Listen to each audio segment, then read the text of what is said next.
Water is extremely valuable, and we just often take it for granted. I was live on the air when the governor's first tweet went out basically announcing that this had happened. The water is out. There is no water. Do not use your water. The more rocks we picked up and looked under, the more we found. At first, we didn't really know what that meant. I was on the set, I was anchoring, as I said, and so I immediately sent a note to our assignment editor and said, check into this, let's see what this is.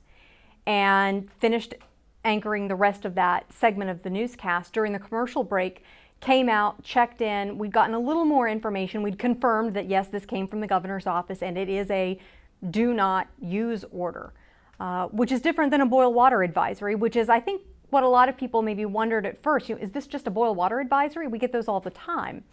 And it quickly became clear this was not a boil water advisory. In Charleston, I got a sense of uneasiness, to begin with, because most people understood that it was going to be a while before this really had any sort of conclusion. I was lucky. I had water.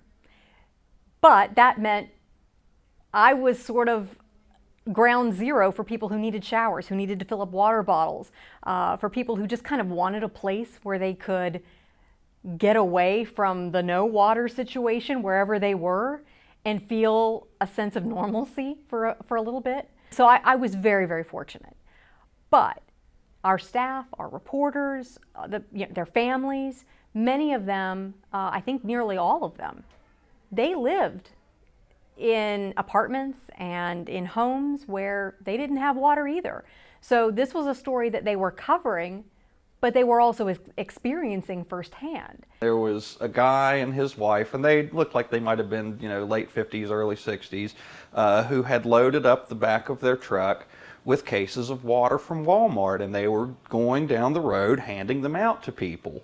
And it turned out that they were from Braxton County, and they had heard about the problem and they just wanted to come and help. And their charm was everything you would expect from a West Virginian. It was kind of this expectation. We saw someone ask them why they were handing out the water, and the guy looked at him and said, "Well, hadn't you heard? It's emergency."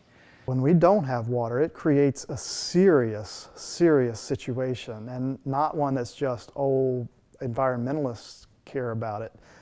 Everybody cares about it. Citizens care about it. Businesses care about it. It's wildly important to us, and we see it when we realize it when it's gone or when it's not available to us.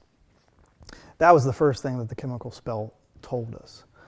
I think we all were in a bit of disbelief when Gary Southern, someone handed him a bottle of water during that first news conference outside the Freedom Industries headquarters, and he took a swig of water from this bottle.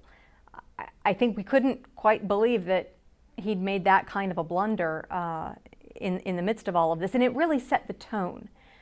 That first news conference, the way it was organized, the way Gary Southern interacted with the media, that really set the tone for the way he was perceived by media and how he was perceived in the community, because people were watching that coverage live. It was unfiltered. It was the news conference. It was happening on the air for people to see, and online we were streaming it.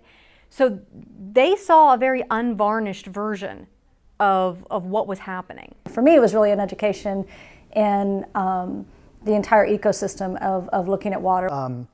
The second thing it taught us is that we have to be protective of that water. We have to be protective of that water because so much of our state, so much of our businesses, our economy depends on it. It is not just people who care about the environment. They care about the environment because of its value to the people that live here. So we have to be protective of it.